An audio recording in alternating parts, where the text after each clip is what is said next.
Welcome everyone to Legion Gaming. I'm your host Donnie, and as always, I'm joined by co-host Deucy. Hello everyone. And today we have a very special guest for the first time on our podcast here. We have Juan.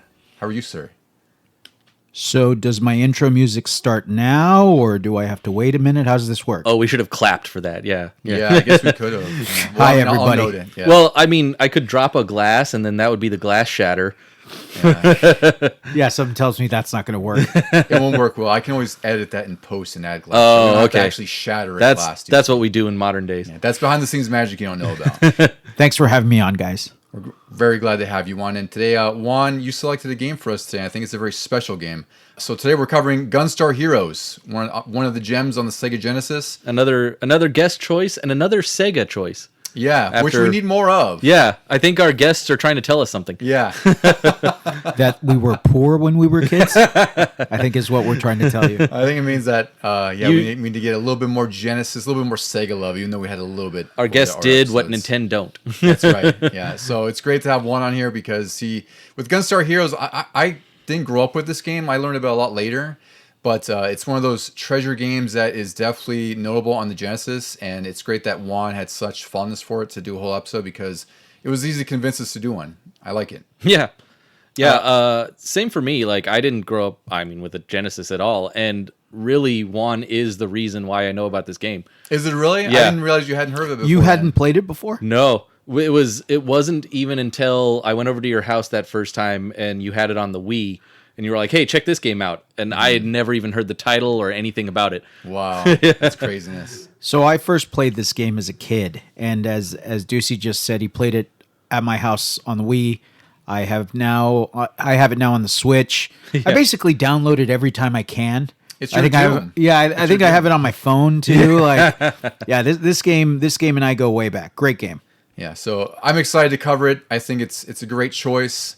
Before we get to all that goodness and talk about Treasure and Gunstar, what have you guys been playing lately? So, Deucy, do you want to go first? Yeah, I have been dabbling in a lot of little handhelds because of the analog pocket still. Got a lot of Game Gear games recently, like the Batman, the animated one, Adventures of Batman and Robin. Yeah. Also, Batman Returns, which I really like on the Game Gear. The thing is, I had that when I was a kid. I just don't remember anything about it, but I know we played it a ton. It's very much just a side scroller, not even a typical side scroller beat 'em up, because it's got the typical like maze like levels, like the X-Men Game Gear game and stuff like that. But it's a lot easier, I'd say, than the Batman and Robin one, because that one has a lot of cheap enemies that are shooting you from off screen. Yeah, which was a kind of a thing that was common on the Game Gear, because when you told me that, I was like, yeah, it's just like X-Men. Yeah. And the screen is so small that you can't help but get hit anyway. I also recently bought a lot of little cases for the Game Gear games, because when you get them loose, they don't have those old plastic covers. And the person who sent me them, it was supposed to be 29 cases for however much, and I got 2 free games in there. I was like, whoa, bonus. What were the games? One of them is Super Golf, which is actually worth a little bit of money. It's like $15-16 on the thing. But also, I got Star Wars. Like the original A New Hope Star Wars for Game Gear. And it's the European version, I found out, based on the little sticker cover. Mm-hmm. Really fun game. I already played the first couple levels. The first level is something I've never seen in any Star Wars game. You play as Leia, trying to get the information to R2-D2. Oh, that's actually pretty cool. I don't remember that being in any other version either. Wait, so what is this? You just sneak around, or? No, you don't sneak. She has a laser blaster, and she's just blasting stormtroopers. And if you hold down the shoot button, you actually run. She runs faster than Sonic. That's great. I was like, at first I didn't know you could run, and then I accidentally held down the button, and she takes a little bit of like warming up, like a little like acceleration, and then suddenly I was going like, oh, whoa, too fast. Yeah, just zipping that through momentum right through. She's like, get those Death Star plans. Yeah. Other than that, though, I've been playing on the big screen, on the big TVs. I continued on with my Turok after our last episode, and I'm almost done with the first game. I'm surprised. Oh wow, how many levels do you have left? Because I think you were pretty well into it when we last talked. I just need one more key for the last level, which is only a boss fight. So I'm in the last level, and I have one out of the 2 keys that I need to get from there, and I don't know where it is. Like, I went through the entire level, and I only had one key. I was like, oh crap. Have you been using a guide at all? I'm going to have to go back. I didn't for that, but I should have. Because now if I go back in and try to find that other key, I don't think you can quick exit. So I'll have to find the key and then continue the level again. Yeah, that sounds like what you had to do back then for those kinds of games too, which made it more annoying. And then, are you going to go through Turok 2 after? You can even bother with that one? I'm going to skip over to 3. I would say so. Someone on Threads who follows us was talking about, he saw our Turok episode, released, and he was talking about his experience with Turok 2. And everything we talked about in that episode is exactly what he's saying in real time. Right? He's posting these things like, "Why are these levels so huge? I'm 25 hours into this game. It's not done yet. What is this? I'm only in level 2, 25 hours in." So I think you're fine to skip that one because I don't think I would get through it either. Like I don't think we really got through many levels as a kid. I think not even after the first. I don't even remember. Yeah, beating the first. Yeah, exactly. With codes, with invincibility and infinite ammo, all that, nothing. Exactly. So it's fine. I think it's hallmark of a great game. Exactly. Yeah. you just play it for the weapons anyway. Yeah. Just for the kicks. Yeah. Speaking of playing it for the weapons, I've also been playing Black Ops 6 now that came out. Yeah, we've both been playing that quite a bit, especially the multiplayer. Yeah, that's all I've been doing. I want to find a chunk of time to sit down and do the campaign finally because I heard it's great.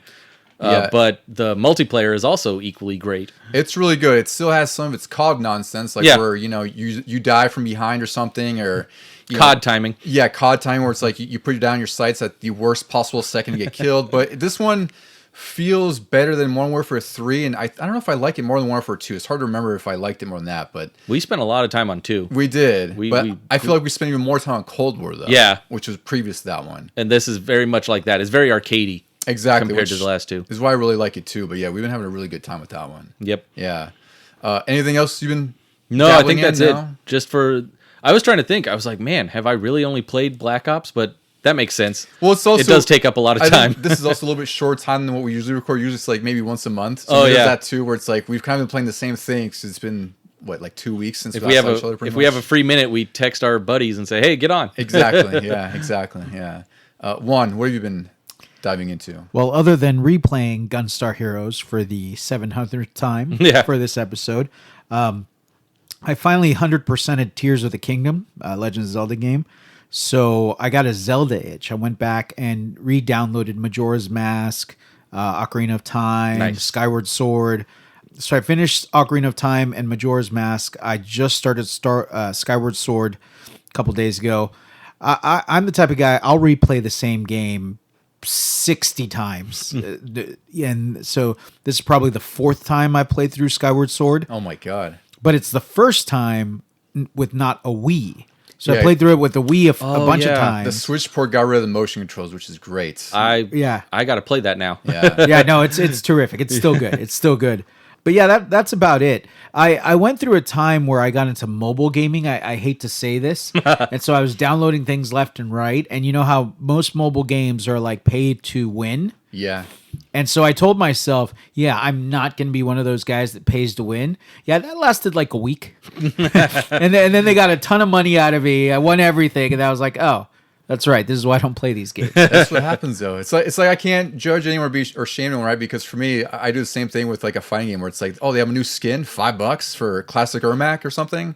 But that's how they get you, right? Of course, inevitably. It's like, $2 for this, $4 for that, no big deal, no big deal. And then at the end of the month, you're like, wait, who did this? Are the mobile ones you're playing? Are they the type where you only get a certain amount of lives and then you have to wait for it to? Bingo. Yeah. So you're like, no, I don't want to wait. Here's money. Yeah. Here's money. Give me a quick power up. Give me another life. Like, that sort of thing. Play now. Yeah. Not tomorrow afternoon at 7 p.m. for no reason. Once I put this down, I'm not going to remember it. So I better play now.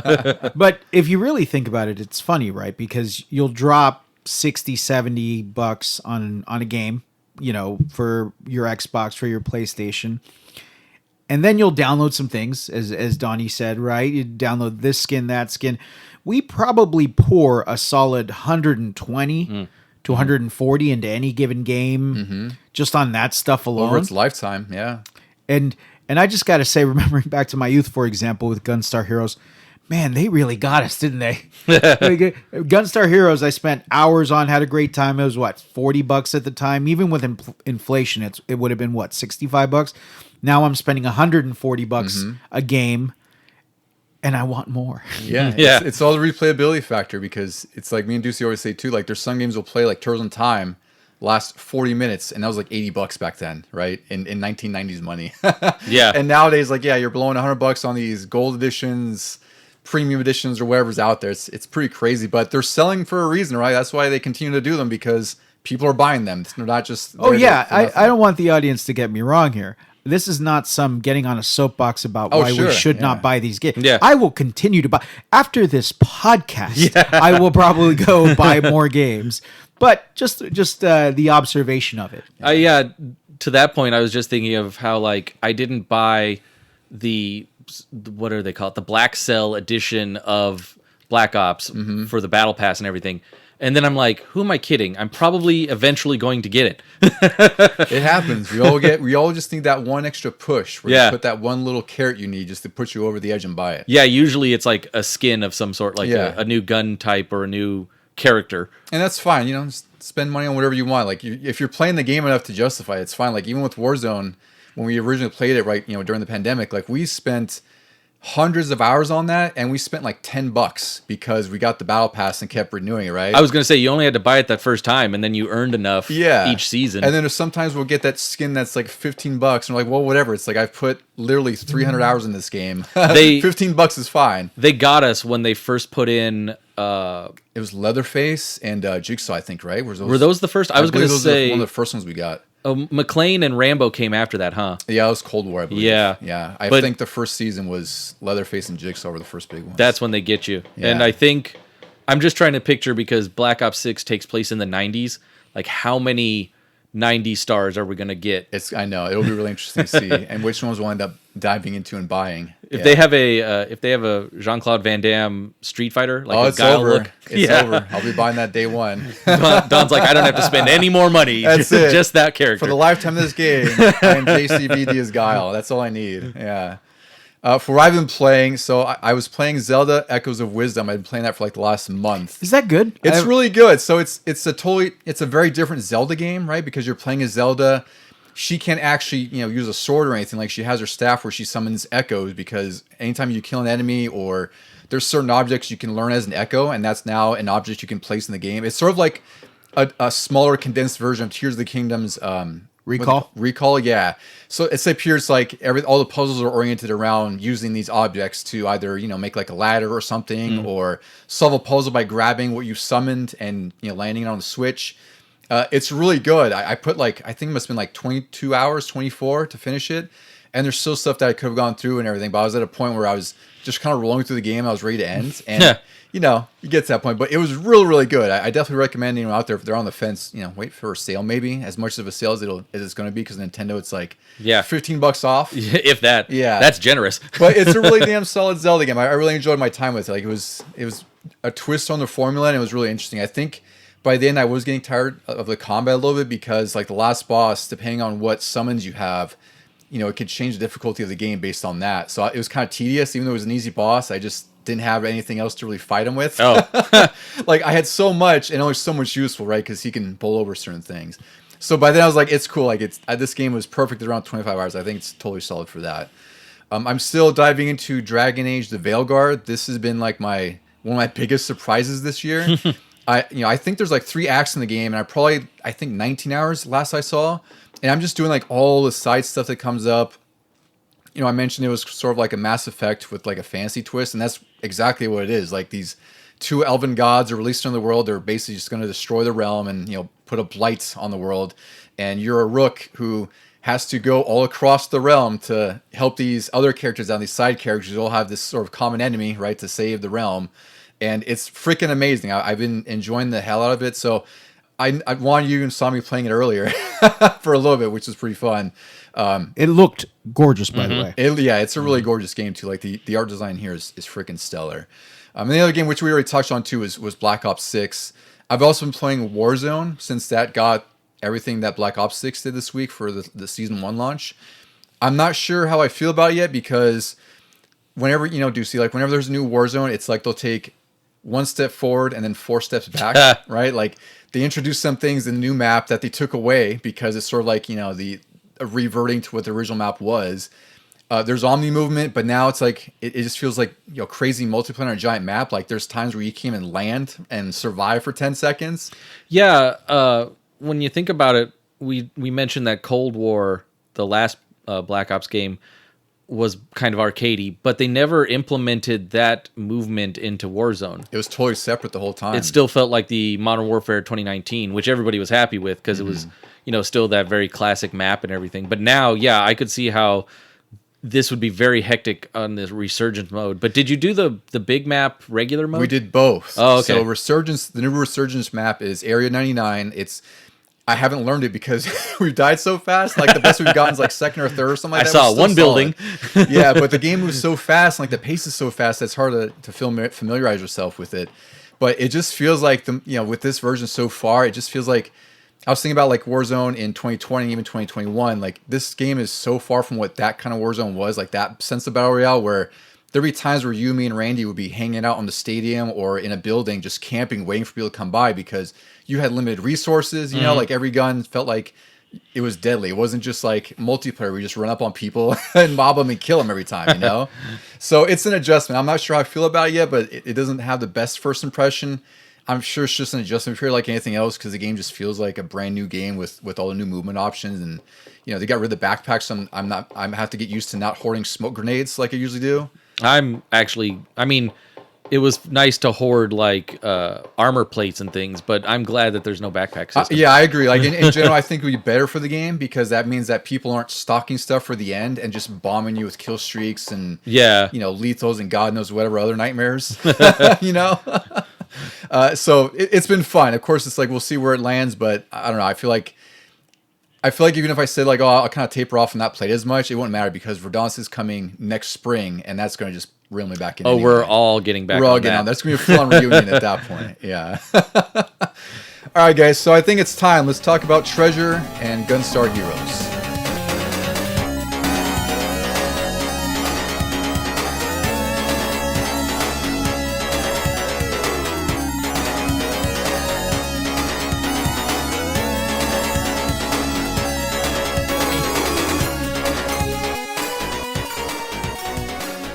Guys, we're back after that little musical interlude from Gunstar Heroes. I'm pretty excited to cover this game. It's very much sort of like a Metal Slug Contra type of game. But Juan, why did you choose Gunstar Heroes for us today? So let me take you gentlemen back. Oh, I love stories. Oh yeah. Let me take you back to a simpler time. Some would say a better time. The early 90s. And this is a time of Terminator. Yep. Cliffhanger. Mm-hmm. And really getting your hands on any game you could as a kid. I want to say it was roughly about 1994, early 1994, and I'm gonna give you another name from back in the day, Blockbuster. Oh yeah, did you get warm fuzzies with that one? I miss it.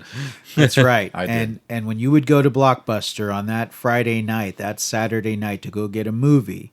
If you were a kid of a certain age, you would run straight to the video game section. Try to see what they had available, right? That was, for the longest time, that was the only reason we went to Blockbuster. We never even got movies. Yeah. Well, if you could convince your parents, well, at least my parents, sometimes they're hard to convince to go up there. Yeah. Yeah, I would have to ask my dad, mostly. Exactly. My dad was easy for that, too. Yeah. You sure don't want to get a Jean-Claude Van Damme movie right now?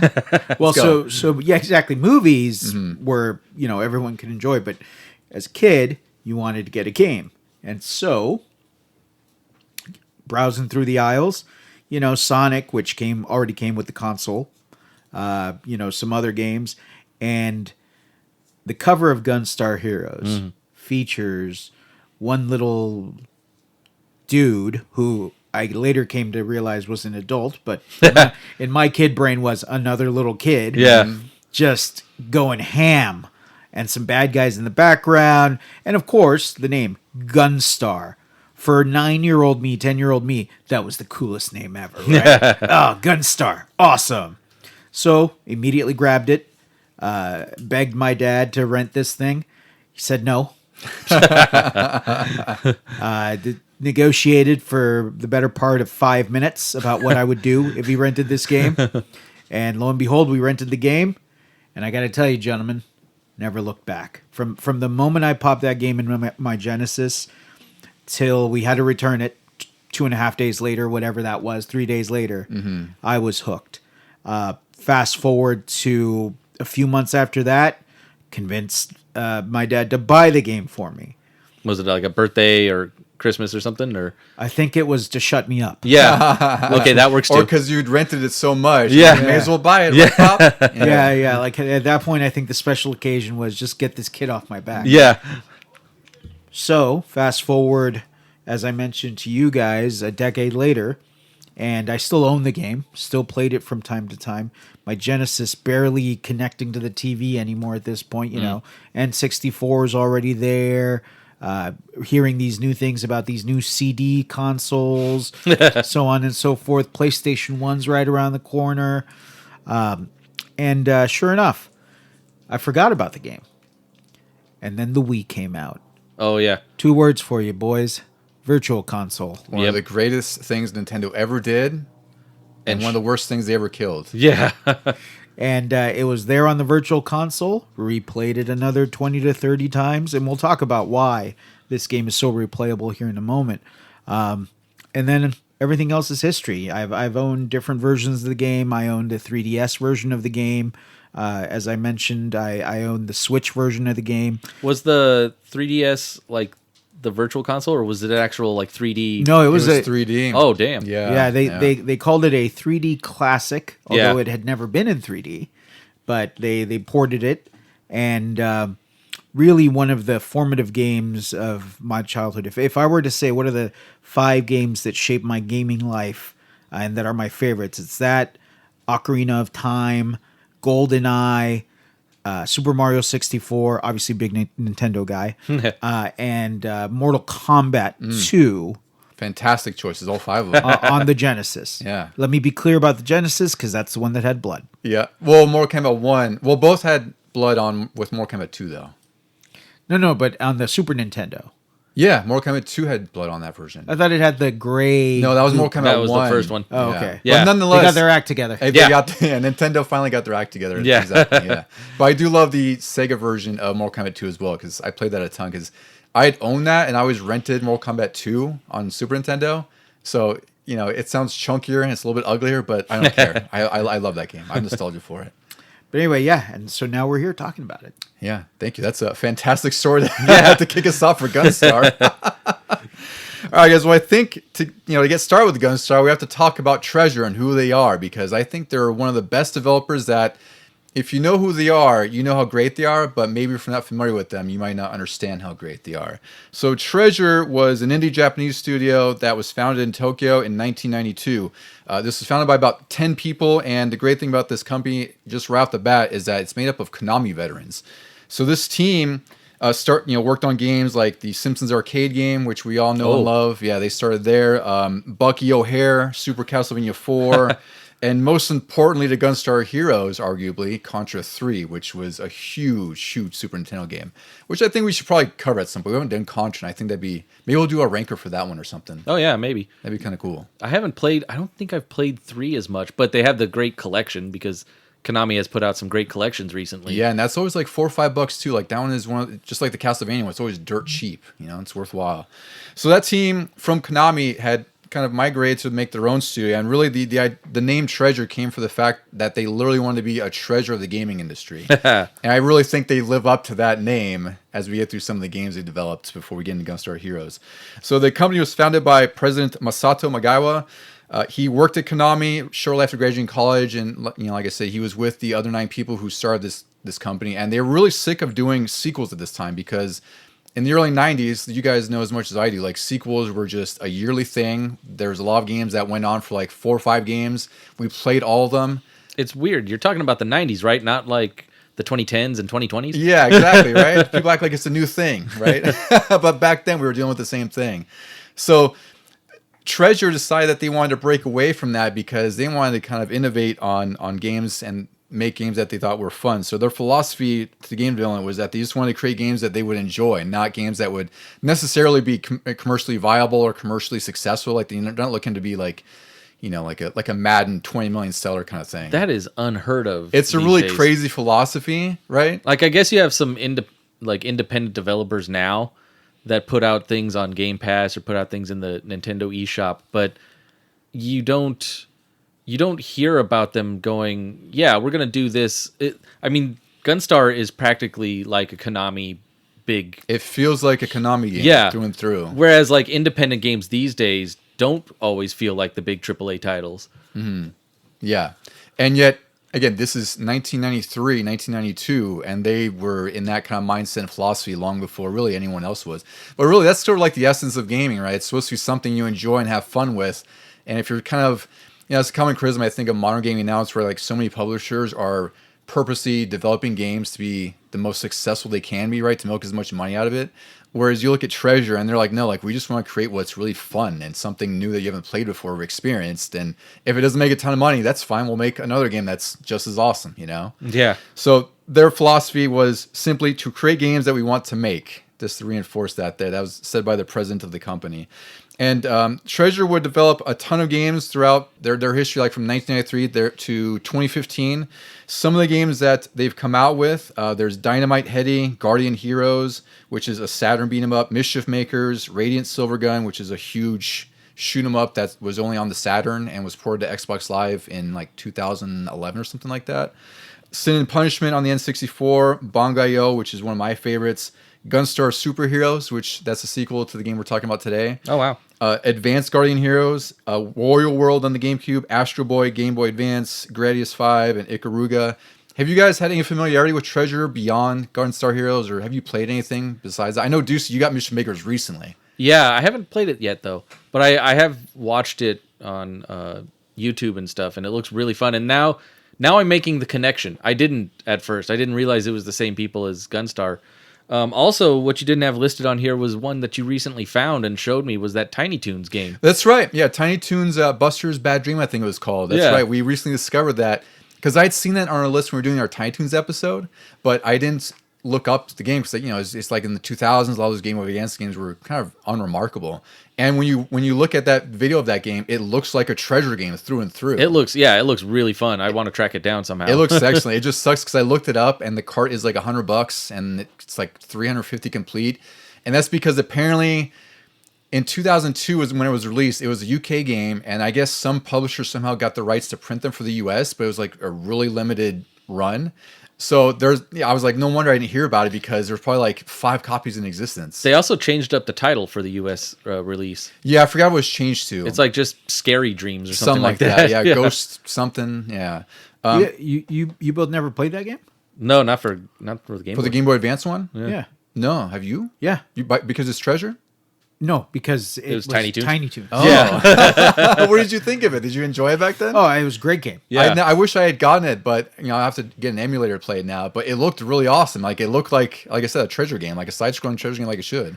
And not even. I don't remember seeing too much about shooting, but it was very melee oriented. Yeah, because you could like throw enemies, right, and summon a buddy. Right. Yeah, That's right. It looked really cool. It was fantastic. That worked out for you then, Juan, because you just wanted it because it was Tiny Toons, and you get a little bit of treasure in there too. Yeah, it's pretty great. I played Guardian Heroes. That's good too. It's really good. So that one, I don't know if it's still available. I think it is on Series X or something. I thought it's one of those backwards compatible games, but it's really good. It's a side-scrolling beat 'em up. That's sort of a spiritual successor to Gunstar Heroes.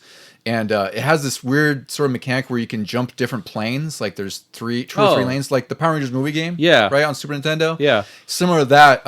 And it's pretty rare. It's like $160 like we saw at the game store. Is it as fast paced as Gunstar? Not as fast. Okay. I do remember that because I played it back when it was on Xbox Live. I remember playing it, and it's really fun, but it's not as fast paced as Gunstar. Gunstar's like crack. Yeah. Which we'll talk about. Yeah. The game that I probably was most familiar with here was Ikaruga for the GameCube. That's a bullet hell shooter that I was really excited to play, and I got that at launch. It is a gorgeous and great GameCube game, but it is just one of the hardest shoot 'em ups I've played in my life. It is brutal, which is a common theme in some of the Treasure shoot 'em ups. So there you go. Yeah, I remember when you got that, and it's probably like one of the few games I never borrowed from you. Probably because you told me, "Oh, this is really hard." Well, I would have guessed too that you probably played it at my house, and you're like, "Yep, don't need it," you know? Yeah. That's all it was. And the other game that I played a lot of was Astro Boy on the Game Boy Advance. I think I still have my copy, but that one's worth tracking down, Deucy, because that one is really fun. I have no familiarity with Astro Boy as far as like the comics or the manga or anything like that. Like I just knew it was treasure at the time, which is why I also got Advanced Guardian Heroes or Gunstar Heroes. But Astro Boy is just, I think that's like one of the unsung gems of the Game Boy Advance for sure. I also recently got Wario World, and I want to try that. Yeah, I only played that like once when I rented it way back, but I thought that was a cool find because I forgot about that game entirely. Because that, I mean, it's a treasure game, but it's fully 3D. Mm-hmm. Yeah, it looks really, really good. I know people were kind of lukewarm to it at the time, but I'm sure it's one of those things where everyone just loves it now because, you know, it's 20 years later and they're like, yeah, it wasn't that bad. And also, we didn't get any more like Wario adventuring type games. We got nothing like that. He turned into WarioWare, and that was it. Yeah. All right, so how Gunstar came to be, they pitched it to Konami, and it was ultimately just rejected. They didn't really give a reason why, but you know, after that, they pitched it to Sega under the names Blade Gunner and Lunatic Gunstar, but apparently Sega didn't like the word lunatic. Oh man.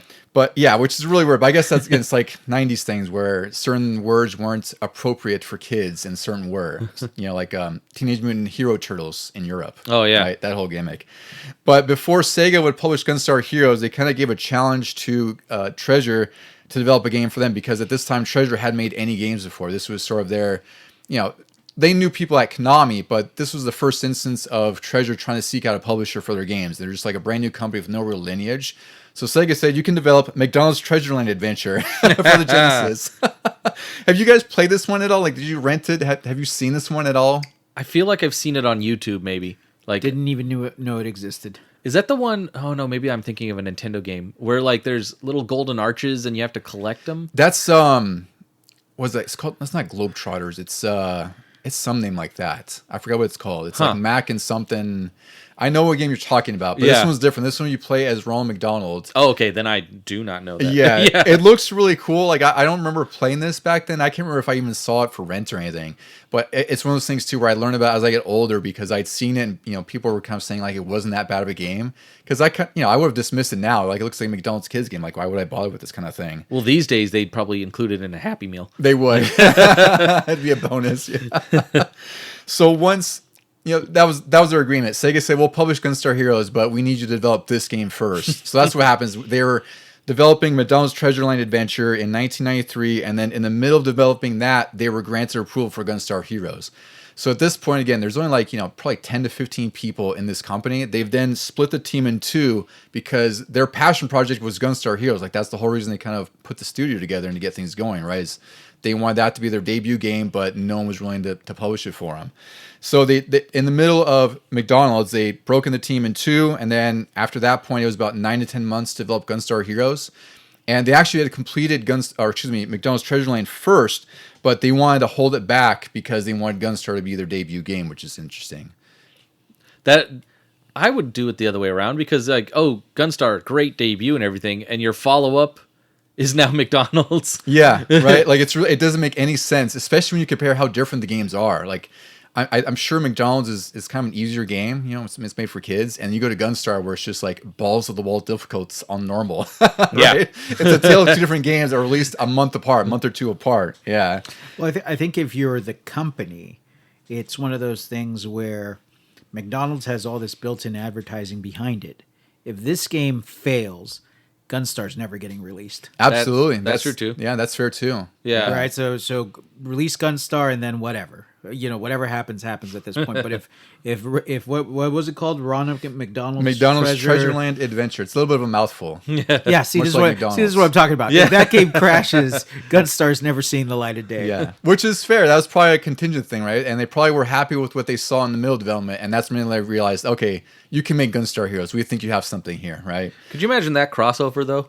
Ronald McDonald just guns blazing. I would love that. Gunstar. Yeah. I wish someone would make like a Gunstar ROM hack where one you can alternate between fixed and movement fire, and also if you play as Ronald McDonald or something like that. Or Grimace. You heard that, audience. Some enterprising young fella out there. Yeah. We need someone who knows how to ROM hack, make that ROM hack for us. I know you've been thinking about it. We just got to push you over the edge to do it, you know?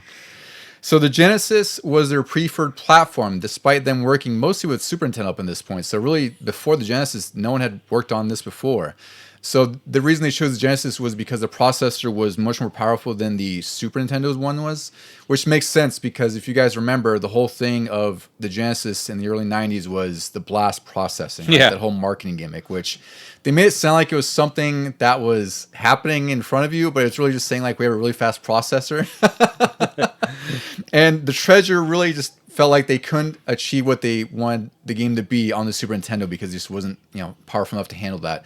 And I think that's fair because when we get into this game, like there are so many just turbo movements, just like signature Genesis tricks. Yeah, I mean, I could see when you think about Super R-Type and how that just chugged on the Super Nintendo, and then you look at what Gunstar was doing right off the bat. It's crazy. Exactly. Like, nope, this wouldn't have worked. Yeah. So despite that, though, Genesis did have some compromises and flaws. So it can only display 64 colors on the screen at once, which, again, is like a mind-blowing stat to me when, we look at what games are today and their fidelity, and we're looking at games of yesterday where we have 64 colors on the screen at once. That's the most. And you can't even really tell with Gunstar. And other Sega games, when they had the limits on the colors and things, you could definitely tell. Yeah. With comparing it side by side with Super. But with this one, it looks beautiful still. It's a gorgeous game. It's really gorgeous, yeah. So the backgrounds were initially only going to have 16 colors, and they bumped up to 32.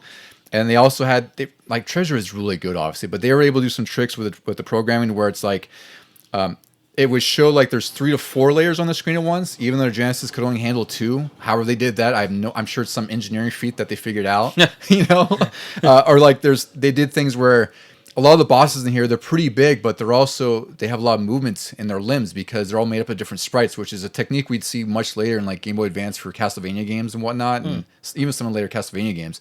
But they did that because that was easier to scale sprites and and make them move at a certain animation speed.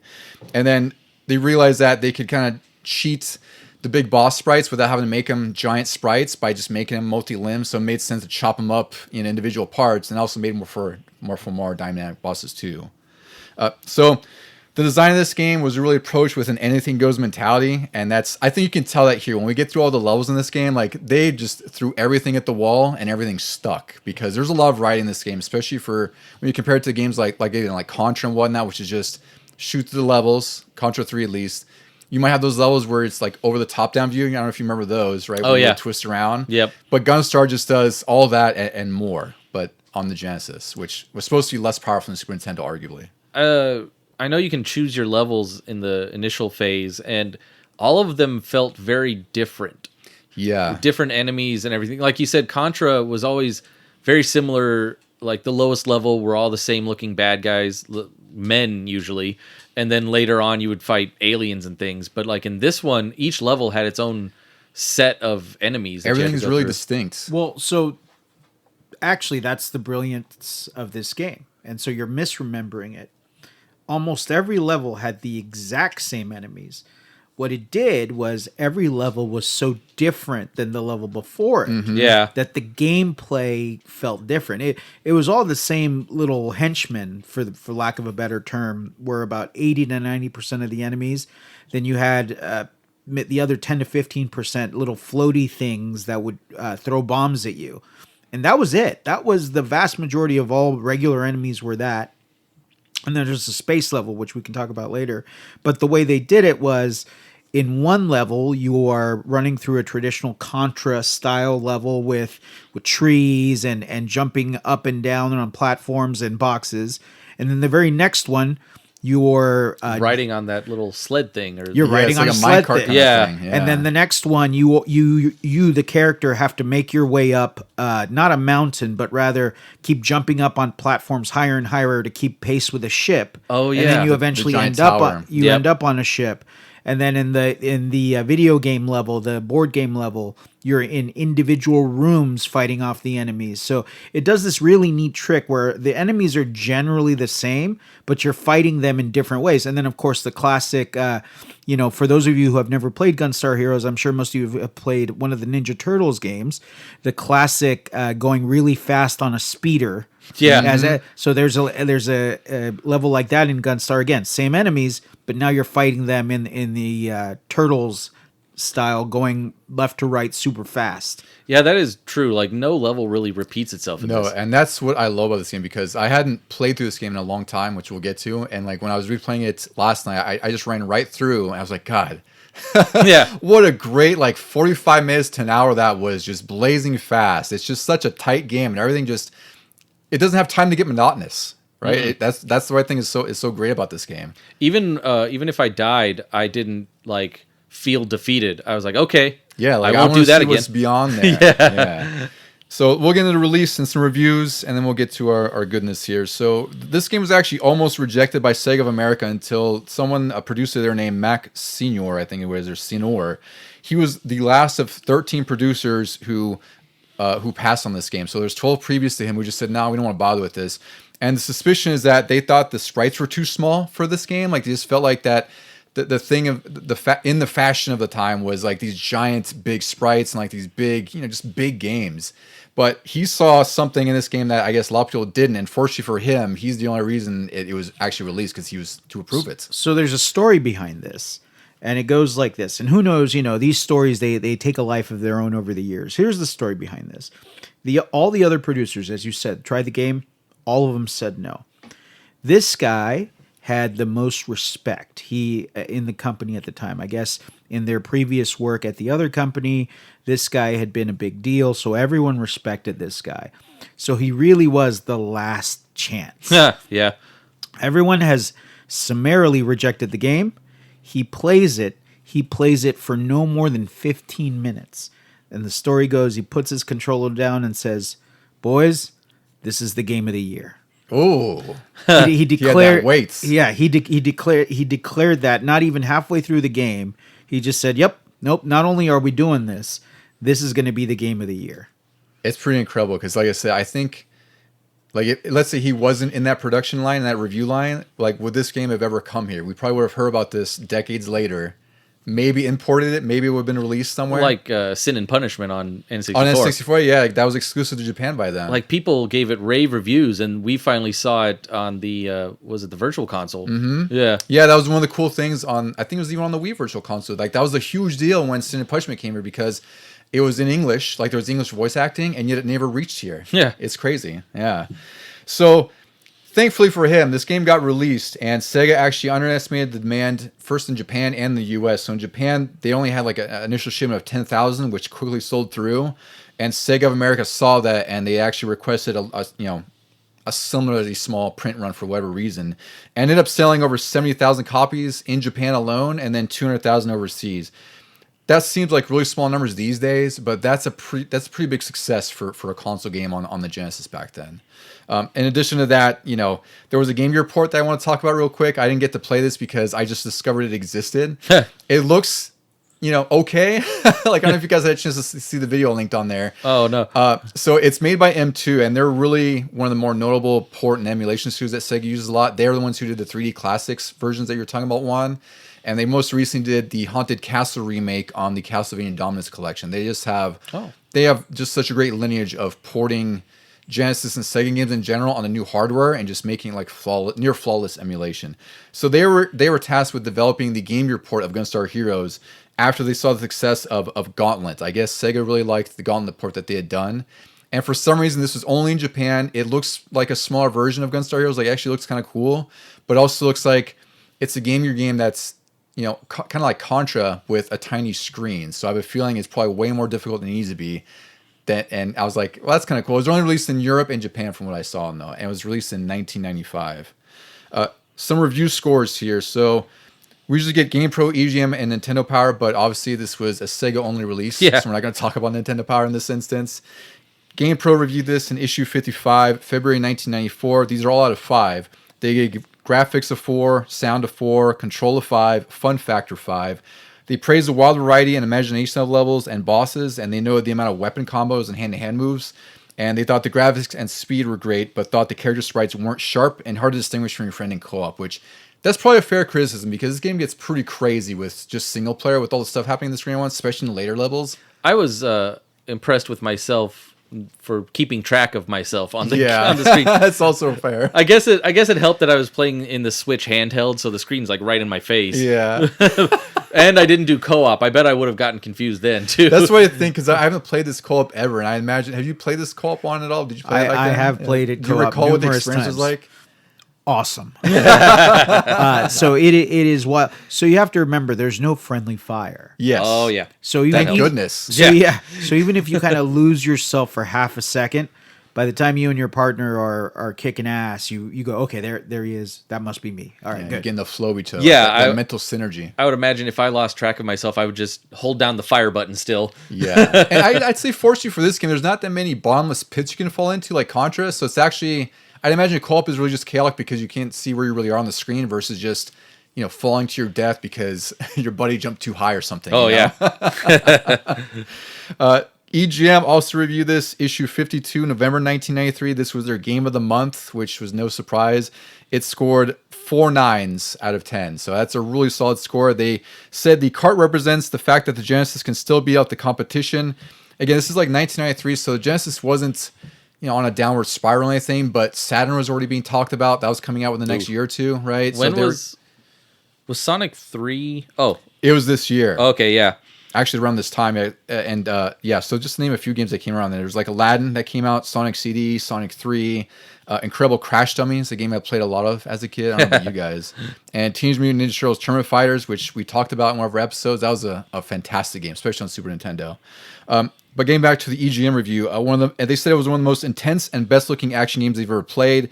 They thought the animations were strong and bosses were well done, and some were completely surprised and impressed at how great the game was overall. I guess this kind of came out of left field for them. And they also thought that the music and sound effects were absolutely killer.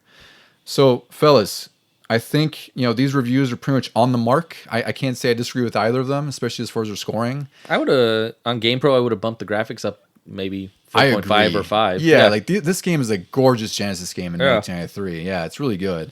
But all right, let's get into the game, I guess. So, fellas, where do we want to start? Do we want to go break down level by level? Talk about our favorite levels here. Juan, what do you think about Gunstar Heroes and what makes it so great?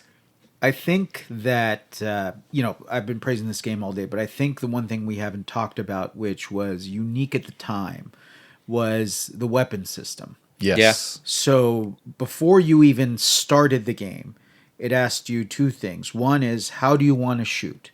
Do you want to run and gun, or do you want to be able to stand in one spot and shoot in 8 different directions? That by itself gives the game so much replayability. It's so much fun to play it different ways. If you are in co-op, do you both want to go one way? Do you want to go half and half? Great stuff. So that's the first question to ask you. The second question to ask you is what kind of weapon that you like. It comes with 4 main weapons. Fire, which hopefully is self-explanatory. It's basically a blowtorch. Yeah, it's just a nice flamethrower with some nice heft to it. Yeah. That's right. A chaser, which is basically little. They call them little lasers, but think of them as little ninja stars that go after your enemies. You fire in whatever direction, they will find the closest enemy and go try to kill it. Electricity, for lack of a better term, laser beams. Think of it as Star Wars laser beam shooters, just shooting off in whatever direction you're shooting in. And last but not least, for you Contra fans, basically just giant bullets. Yeah. And I think big old pea shooter. Yeah. And I think they call it plasma in the game. Force. Force. That's right. So that in and of itself is already really cool. And then Gunstar Hero does the thing that blew my little 10-year-old mind, and even to this day I think is one of the greatest mechanics in all games. And it says, no, you can actually carry 2 of these ammunitions at the same time and combine them. That's the key, because Contra, now you can do the carrying 2, but you still don't really combine them, I don't think. You can't combine them, and even Operation Galuga, you can sort of get rid of one, right? You can hold L2 and it gives you like a boost or a specific boost to that weapon, but you can't combine them like you could in Gunstar. The combining thing was great when I found that out. This. And Treasure also mentioned that too, right? That was in their design. It's like they wanted to make the weapon combo system available to players so that they have multiple ways to get through a level or find something that suits them, right? And they figured that if you had all these weapon combos, you'd be much more encouraged to go through the game more and more because you have more ways to beat the game. And depending on which level, the different combos.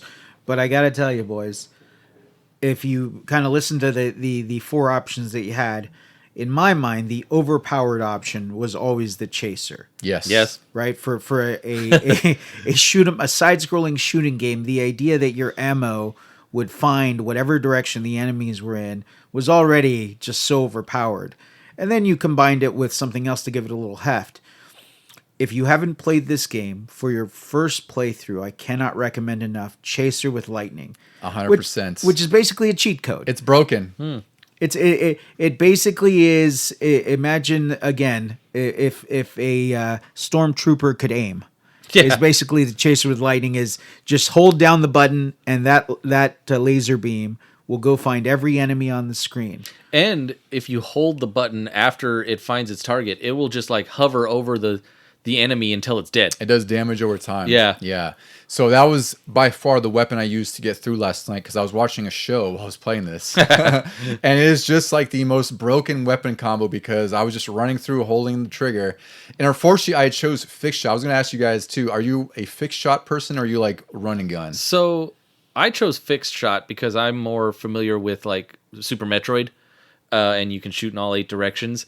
There was only one boss, I think, in this where I was like, man, I wish I had the run and gun. But every other time, I seem to stay alive, especially with Chaser, because you stand still and then it'll hit everything that comes at you. So I'm, for lack of a better term, an expert at this game. So I am all run and gun because as I'm shooting, I immediately go into melee and then right back to shooting and then right back to melee, back and forth across the screen. I mean, I'm a maniac out there. I have no use for standing still, my boys. Yeah. I also didn't realize there was melee in this until about the 3rd level. Oh my God. When I accidentally bumped into a guy and chucked him across the screen, I was like, crazy because the melee is really good in this game too. There are times where I've challenged myself to get through a level by just using them as weapons against them. Nice. So I don't shoot. I just throw them at each other and try to survive. It's the best. My combo of choice was 2 chasers because you get these homing stars and they circle your body if there's no enemies on the screen until one finally shows up and then boom, they shoot out. Yeah, it's like a little shield. Yeah. I did use that one a little bit, yeah. But I defaulted to the lightning chaser because it was just stupidly broken. I had to beat this game on easy though, full disclosure, because I did on normal, like I got through like the first couple levels and I didn't know the lightning chaser combo then, right? So that was the other thing, is like if I had known, I probably got through normal. But it's a pretty tough game overall, which, I think it's totally fair, but I guess that's the whole thing. It's like you're encouraged to go through with these weapon combos and find the best way through because you also find drops in the level too. So, if you're not using Lightning Chaser to cheese the game, you might have another thing that might be appropriate for the situation. I've played many different versions of this ever since Juan introduced me to it. And this most recent time, I think it was the first time I turned it down to easy. And I finally got all the way to the last boss. I think I died and then I had to like stop for dinner or something. So I haven't beaten it yet.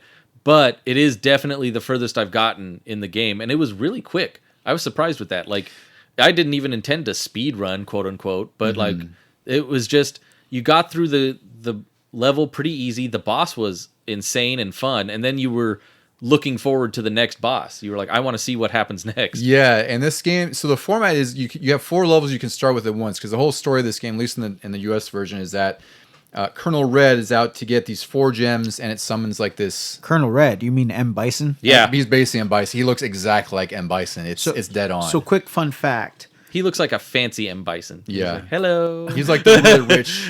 Yeah, there you go. quick fun fact. The charismatic Bison. Yeah. So going back to when this game was approved, they had one thing that they wanted to change on the game. And that is, they said one of the characters looks too much like Hitler. Yes. And sure enough, because he's wearing that outfit with the hat and he had his little Hitler mustache. So Treasure's answer is to remove the Hitler mustache and then make his outfit red. So basically they turned him from Hitler to M. Bison. Yeah. Who's also a dictator, so it made sense. And yeah. I mean, the reviewers are correct that the sprites are a little small, so I can't imagine what they did to make him look like Hitler because his little mustache would be like 1 pixel square large. Well, that's all they need. It's like, as long as it's implied. Because the outfit was there, right? Oh, okay. Hitler Yeah. with the hat and the full. I think full, it's black with it's a red implying armband. what it is. Exactly, right? It's like one of those things where it's like, if a parent had seen that, they would probably notice, where the kid may not know at the time. Who knows if they did, but It's just the implication of Hitler. At least you're kicking his ass. That's true. It's like Wolfenstein. You're shooting him dead. Yeah, and Wolfenstein had its own fair share of people screaming at it too. Yeah. But at the same time, who cares? Well, since we're talking about the characters, can we talk a little bit about the plot of the game? That's what I was going to need to. Yeah. Which I think is just so funny. So it's two different plots if you're playing the Japanese version or the American version. And I'll never understand why in the American version they thought they had to change it, because the Japanese version of this thing is awesome. Basically, usually is. Basically, at some point in the future, some conglomerate company creates this doomsday device called gold and silver, and it basically looks like a 1990s Frankenstein's monster. Right? Has the weird hair. It's an artificial being. It, for whatever reason, is wearing Aladdin pants and what seems to be sneakers and a crop top of some kind. So so they build this thing to essentially eradicate different cities around the world. That's not explained why exactly, but so this thing's going around terrorizing the planet Earth that we're on. And the Gunstars, as they're known, our main protagonists, find a way of stopping this creature by essentially killing it and taking away its power source. These 4 gems that end up becoming the little MacGuffins that you earn throughout the levels. Mm-hmm. Well, the best part is they basically defeat this creature, seal it on the moon. They themselves go into stasis. Remember, it's the future, so they can go into cryogenic stasis. Fast forward 10,000 years later, or whatever, new mankind civilization rediscovers gold and silver through a prophecy, which is, again, just the people that created him basically throwing something out there about resurrect him and good things will happen. People believe it. And now you have this game where the gold and silver is being resurrected. Real badass. It's pretty mature. Yeah, it's and straightforward. Yeah, it's a story about man's hubris and it's because these are humans from Earth and their willingness to destroy themselves for total control. Then, for whatever reason, you fast forward to the quote unquote American plot. And now it's not set on Earth. It's on a planet called G9, mm-hmm. And it has even less explanation. Yeah. Right. So now we're on a planet. The Gunstar. They're still called the Gunstars. The Gunstars are the heroes of that planet G9. They look after planet G9, and Gold and Silver is now just a random alien from deep space that comes to G9 to try to steal its resources. Let me tell you why this makes no sense. So in the game, every level that you play, you defeat the boss and you earn one of those little crystals, as I said before. But at the end of the game, what brings the android to life is the crystals. Oh, yeah. So how could the android have come from deep space to kill us all if he didn't exist until it's this whole chicken and egg. There's a little bit of continuity there. Yeah. A little bit of continuity breakage. Yeah. Well, and to be fair, the first version also kind of doesn't make sense because the whole point of the evil organization is to get the crystals to resurrect the creature, but they already had them, right? The Gunstars have to go get them from them. Mm-hmm. Oh, yeah. That means they already had the crystals, so why didn't they just... They're holding them. It's like the hellfish. They're trying to get together, right? Because they have to get to the core as well. Yeah. And in this one, don't they... So the Gunstars get the crystals from the enemy, but then the enemy goes ahead and kidnaps somebody and holds them ransom for the crystals again. Yeah. Like you said, they already had the crystals the first time. And now they got them back. Yeah. Yeah, it's just... So I'll give it... Treasure made an amazing game. We're going to talk about some of the other choices they made that are brilliant. But the overall plot, they just dismissed it a little bit. It's a little loose. But I'll give them credit for including cutscenes in this game because they aren't... there's not many cutscenes. Like there's an opening one... There's some story bits after you beat a level, like you kind of go like your hub before you can select a level, and then you're told like what's next or anything like that, or like you have to go rescue somebody. So it is cool that they have like this, these cutscenes that kind of add this narrative to it, even though it's still a pretty loose story because it's really just the beginning and the end, and maybe some text in the middle to explain to bridge you over to the end. The one part I didn't like, and I didn't even know about that backstory, was how easily they give up the crystals as ransom. I'm like.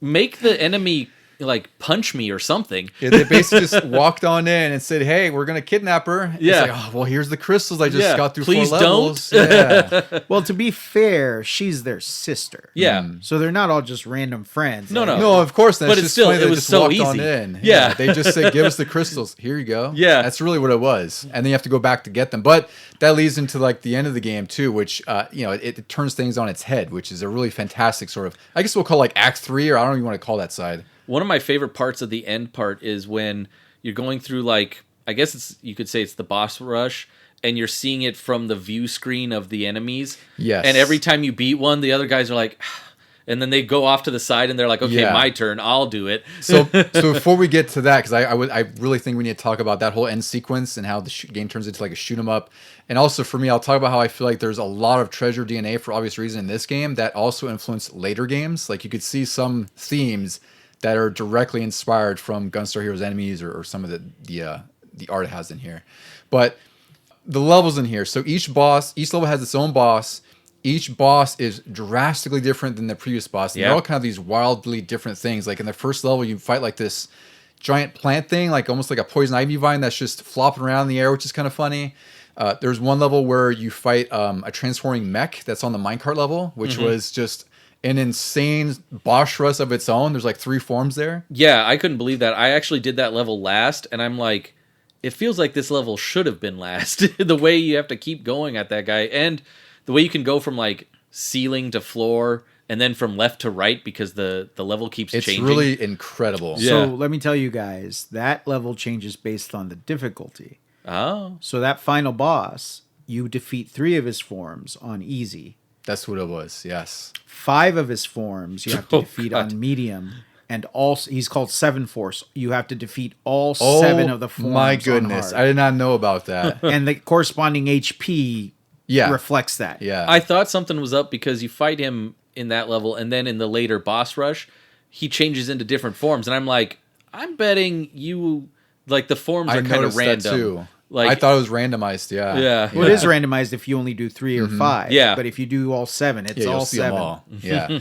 And that boss on its own is pretty incredible because it transforms into so many different forms that are all pretty different from each other. Like there's one that's like this winged eagle kind of thing, like a bird.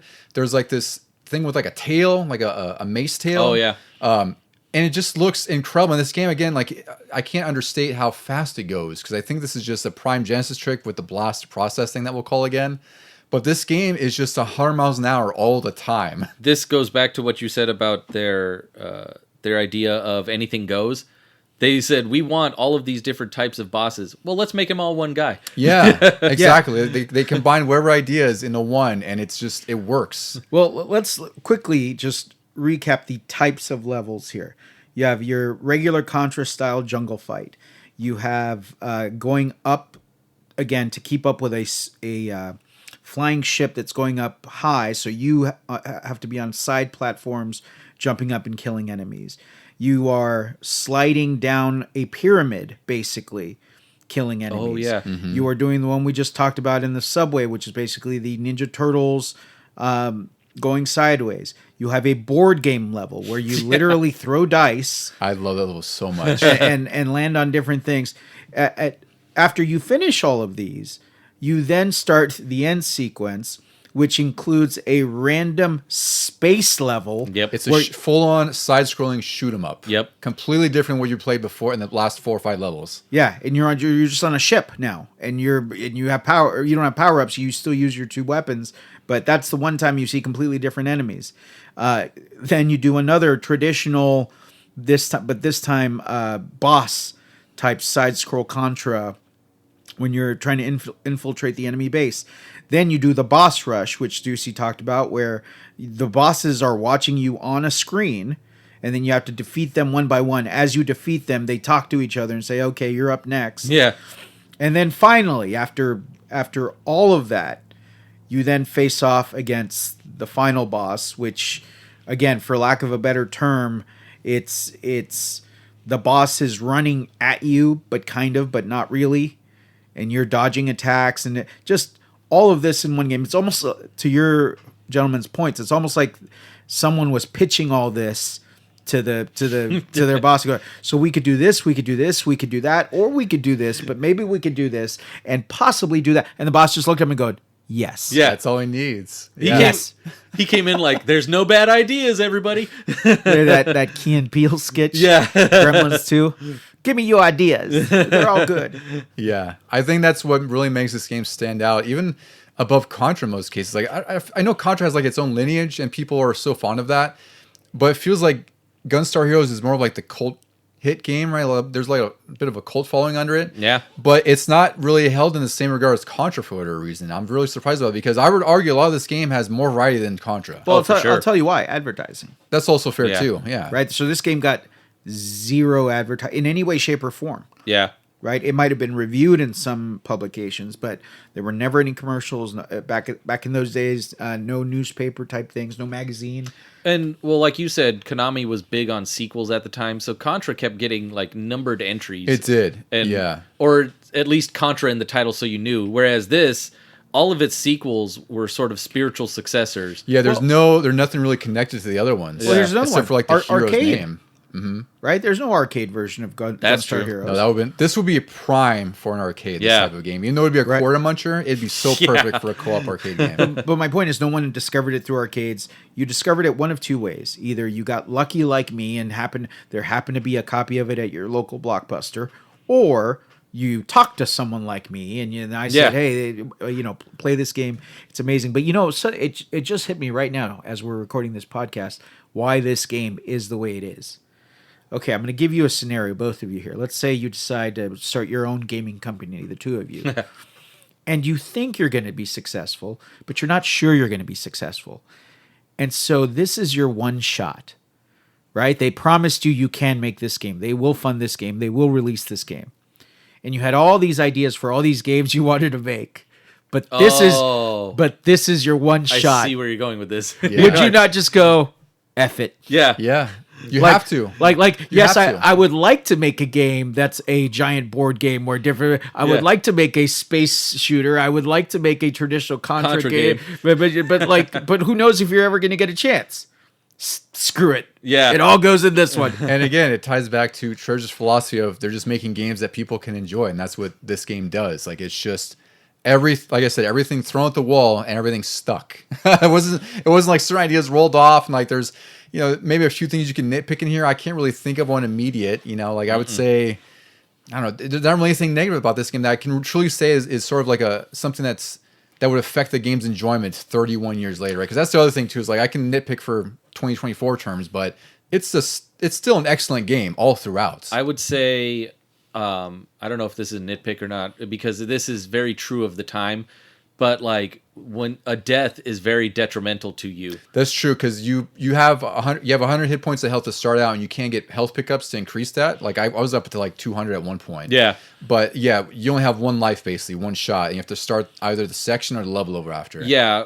I was doing the boss rush thing towards the end, and luckily I've been doing the save states because it's on the Sega Switch Online app. But one time I just decided to see what it would be like if I was playing it on the old hardware. So I died and I continued, and it was like way back at the beginning of towards the last level. I'm like, that is a long way back. Yeah. Let me reload. Yeah. I'd say that, the only thing I could think of really, and this is even the fault of Gunstar necessarily, it's just the Sega hardware, right? Or the controller, I should say. I do wish that there was a fourth button, or we at least have 6-button support, where one button could be dedicated to either fixed or running gun shooting. Oh, to switch, right? Yeah, kind of like Contra would later do, where you could stand stationary by holding L or R where it was, or you could move running gun if you're not holding that. But again, that's the 3D version has that. Oh, the 3D. Nice. Oh, wow, that's a great enhancement on its own. Wow, yeah. Jeez. The thing that sucks is that I'm pretty sure the eShop is gone for that. So. Oh yeah. I don't know if it's still available on the 3DS. Was it ever physical?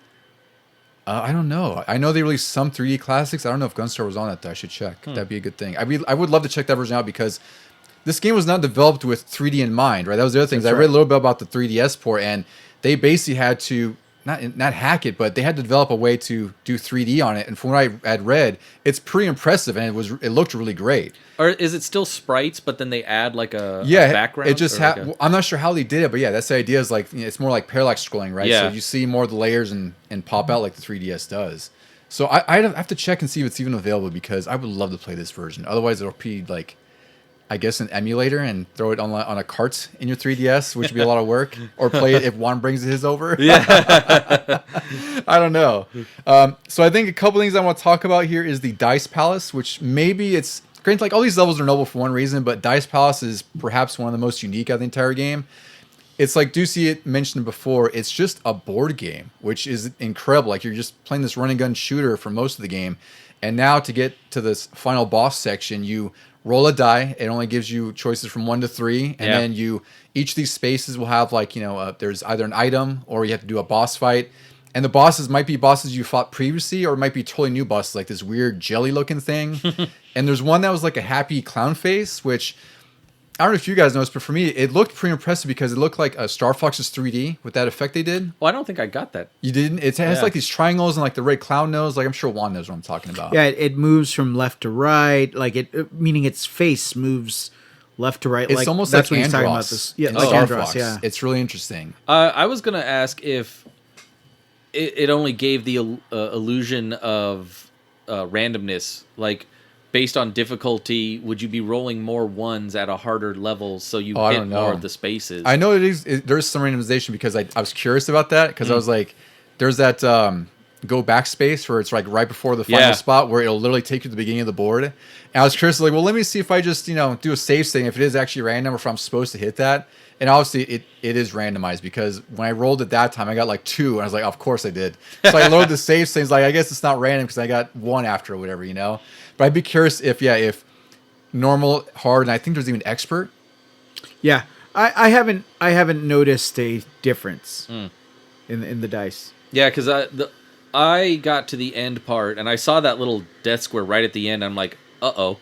But I happened to get a 3 right on the dot and it moved me right past and finished the level. And I'm like, oh, thank God. But then I was like thinking, okay, to get there, and I needed a 3 exactly. I wonder if that was predetermined or if I just got lucky on every roll going around the board. I mean, it's also not that bad. So if you do land on that spot and you keep playing, all the spots that you cleared stay cleared. Oh, okay. So then you might even get lucky and get all the way around the board without even having to do anything again. Mm-hmm. Yeah, but it's one of the coolest levels in the game because it's just. You don't expect it. It just kind of throws you into this, and it's almost like its own separate Mario Party minigame in a way, right? Like it's kind of a twist on that, but much more deadly because most of the spaces are a boss fight, and some of the bosses range. I don't know how it's randomized or anything, but some of the bosses could be pretty damn tough all over again. I feel like, well, because I was on easy mode, I got sort of an easy path. There were 2 spaces in a row where all it was just changing your weapons, getting a health and changing your weapons. Yeah, the item spots, and that was 2 rolls in a row, and I'm like. Wow, that was nice. That's nice. It worked out. Yeah. And the other level that I thought was really amazing that we kind of covered was the shoot 'em up level that leads into the whole final battle. The reason that's significant to me because as I'm playing through this game, like I said, I'm starting to connect how it makes sense. You see some of the influences in future Treasure games. Like the shoot 'em up level is obviously very much like Ikaruga or Project Sylphid or Gradius 5. The green mech, I forget the name one. I'm sorry. I don't know if you know his name either. The green mech looking guy. The one that changes, or the Seven Force. Seven Force. He looks almost identical to the mech you play as in Bangai-O, and I think there's some connections to Mischief Makers 2. I don't know if there's a board game in there as well. But I think that's the thing. It's like you could see Treasure's signature style and their signature flair throughout most of their games in one way or another. And it's all rooted in Gunstar Heroes. Like you see a lot of these ideas from their future games in this release here. It's really incredible. So that second to last level, the last shoot 'em up section of the game, what I love about it is it's unlimited. Right? There isn't a finite amount of enemies. So if you stay in one spot, you will just get enemies for as long as you stay in that spot. So sometimes. For fun, I'll let the screen build up as much as it can load, and then we go. And then we start shooting. Yeah. Like I'm just running around trying not to get hit. Let as many enemies spawn as possible, and then it's like, okay, let's play. I was noticing that in the Contra level, for lack of a better term. Yeah. And I had, like I said, the double chaser, so I just had the stars circling around me, and because I have fixed shot, I wasn't really making progress because enemies were constantly spawning in all 8 directions. And I was fine with that because my chasers were going to all of them, but I was noticing that it felt like an early Call of Duty where you have to reach a certain point for them to finally let you progress.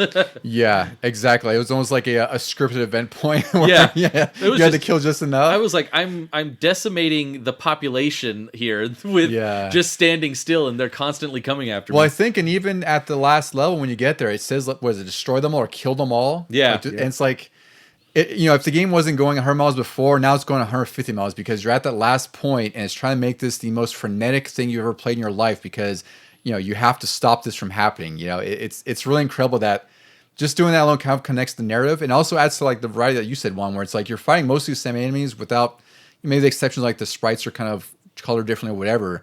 But there's so much going on in the levels just beyond what they look like and everything else, all the tricks it's throwing at you that you really barely notice that there's only like a handful of enemy types more or less in the game. Yeah. And then I'd be remiss if I didn't bring up my kind of favorite boss, which is at a certain point you fight this roided up general dude. And he throws you around. Yeah. Is his name Orange? Yes, Yeah. Orange. And you're on this plane that's in the air, and you're on the wings, and basically it's just a one-on-one fight. But what I love about this boss is, unlike other bosses that, they come right at you to try to get you, or they have some kind of weird flying pattern. So what this guy does is as he walks toward you, presumably to try to kill you, to beat you up, every 3 steps he just flexes. Oh, yeah. And there's no rhyme or reason. It's not like he's powering up or he needs to, do this for some other reason. Nope, he just like takes his time and flexes. And the best part is as you're playing, you're thinking, oh, this guy's never going to get me. He stops every 3 steps to flex. I'm just going to stay away from him, shoot him. And then when he gets close to me, and yet somehow in the 20 years that I've been playing this game, he's never not gotten me. Yeah. Mm-hmm. Like I'm this slow guy that stops to flex before he even gets near you, and he's gotten me every freaking time. He's never got that reach. Yeah, I was discovering his patterns early on, and there was that part. I was like, I'm getting free hits in because he's just like not coming after me. And then I also dropped down and hung from the wing, and I'm like, well, now he's really not going to come down and get me. He came down and got me. Yeah. It really does kind of subvert your expectations. Like, he won't reach here, right? He's not going to grab me out, And then he does, and he hits really freaking hard, too. Like, that was the point where I was pretty confident with the amount of life I had. I was like, oh, you can't do that too many times. Yeah, it's just the dumbest boss that ultimately is actually pretty easy. But just the hubris of me of going like, this dumb computer. Oh God. Whoops. Yeah. All right, guys. I think we'll get into some speed runs, and then we'll get into some final thoughts before we close out the episode. So just a couple of speed runs I noted here. They speed run this on every difficulty, I should say, and I only captured the ones that are on for normal because that's probably typically what most will play. I'd recommend totally fine playing on easy because this game is pretty difficult on normal. If anything, easy is a good primer to get you used to the levels so you know how to kind of get through normal. I still died, but it wasn't a frustrating amount. Yeah, it was pretty reasonable. Yeah. I think, overall, like, this difficulty is hard, but I wouldn't say cheap because you have a lot of options with what you can do, and even the melee helps a ton. Yeah. Even though you discovered it halfway through the game. Yeah. I was like, oh, I can do that? So these speedruns in general, like easy, normal, hard, there's really only about a variance of 3 to 6 minutes, but for normal, we have any percent, which is typically just get through the game as quick as possible. This was by a person named Shaddix. They beat the game in 32 minutes, 45 seconds, and there's any percent co-op with Jim SR and Rohisak, I think it is. 30 minutes, 15 seconds. So both pretty impressive runs. I did kind of scope through a speedrun that someone put up on Games Done Quick from, I think, 2018. And of course, it's just ridiculous. I think he beat the game in like 35 minutes or something like that. And he's just telling you about everything you could do. Like, he did co-op, and he just kept throwing his buddy into bosses because that does the most damage, apparently. That's like the most damaging move. Was he even with a second player? He was. They were doing co-op. Oh, okay. And then also at Dice Palace, only one player wants to play because then you both have to roll or something. I forgot how it works. So that's one way to kind of speed up the game too. But nonetheless, impressive to watch because this game, like I said, is not a cakewalk. It's pretty damn difficult. Well, and these, all speed runs are impressive, but this was the game where I felt like, yeah, that makes sense when I looked at it. Like, I feel like I got through a good chunk of it in about a half an hour. I think I was watching a show in the background too, and it was maybe only 2 episodes long of like a typical sitcom. And I was like, I'm already at the little shoot 'em up in space. Yeah. So I was doing pretty good for myself on. And like all these runs before that I've done, I don't remember getting past a couple of the levels. I think because I was on normal and it was just handing me my ass. But this one I was like, wow, easy is fun. Yeah, easy is sort of like the great difficulty. Plus, again, you can play this on Nintendo Switch Online on the Sega Genesis app. So that has save states. I believe it's still on the Xbox store as well. I'm not sure if it's on PS Plus. I can't recall. It's also on the Sega collection that's out. Just note the digital version is getting delisted December 6th. So it's in like every Sega collection ever. Exactly. Yeah. I mean, it's gone as far as like Game Boy Advance, PS2. It's been on tons of collections since, which is great because more people should definitely play this game. Yeah. Some final thoughts. For me, this game is definitely an upper echelon, like top 10, maybe top 5 Genesis game as far as just, being unique to the Genesis and showing what the Genesis can do. Because I think this is like through and through a game you could see only on the Genesis. You couldn't see it on any other system back then. I think Treasure is just a fantastic developer. This is a pretty incredible first showing for them. And beyond that, like, it's just you could tell like they had roots in Konami, right? With Contra and Super Castlevania. Like there's so many ideas that you could say influenced this game, but they made it their own. And it's just a fast, frenetic, insane Contra-like game and Metal Slug, but a totally different flavor that you can enjoy more than those, arguably. Yeah, I will say for my final thoughts, like, thank Juan for introducing me to this way back then. And when he first did it, I was like, oh, this is a cool, like, run and gun shooter. And to me, that genre was very samey. Like you mentioned Contra and Metal Slug and everything. And I'm like, okay, this is fun. This is a new version of that, but it's also just like those. And it was only until this, like, recent playthrough where I was like, oh, I see why this is special now. Mm-hmm. And I see why people... Like, if you know, like, if you talk to somebody and they do know about it, they won't have a bad word to say about it. They'll be like, this is one of my top games. Yeah, once you play it, you're like, this is it. Like, there's no... Yeah. You can't say you didn't play this and didn't enjoy it. You're going to enjoy the hell out of this game. Juan, put a bow on Gunstar for us. Well, so I guess I would say this. When you're a kid and you play these games that end up shaping your life... they hold a special place in your heart. That's where Gunstar is for me. But I think its best impact on me, and I hope other people out there, is it makes you want to have that feeling again, right? So that first time, Donnie, to your experience with this game, that first time you walked into that board game level and you thought, wait, what? Yeah. It was just, or Deucy, you said that when you replayed it, it showed you some stuff. I'm hoping that the first time you realized, wait, how the heck did they do the spaceship level? That feeling, that wonder of, oh wow, video games can do this from a gameplay perspective. I've been chasing that ever since, and it served me well. So this game really opened my eyes to that feeling of, oh wow, this is something unique. It's its own art form, and these guys from Treasure, like I said, I finally have realized that they hung it all out there, right? As we say in sports and other things, leave it all out on the field, and they really did with this game. And can't wait to go home and play it again. Yeah, you're chomping at the bit. Yeah, well, fantastic one. I'm really glad you joined us here as a guest, and you suggested a incredible game. Like I said, I will always love the Genesis. I think this is a perfect example of a fantastic Genesis game. For our friends out there, if you want to reach out to us, you can email us at legiongamingpod@gmail.com. And we're also on Instagram more than Threads or anything else. We're at Legion Gaming Podcast there. And we're also on Threads. We'll post updates and all kinds of good stuff. All the stuff that you usually see on Instagram. And that's also at Legion Gaming Podcast. Deucy, any final words for our friends going off to dive into more Treasure? Press start to continue.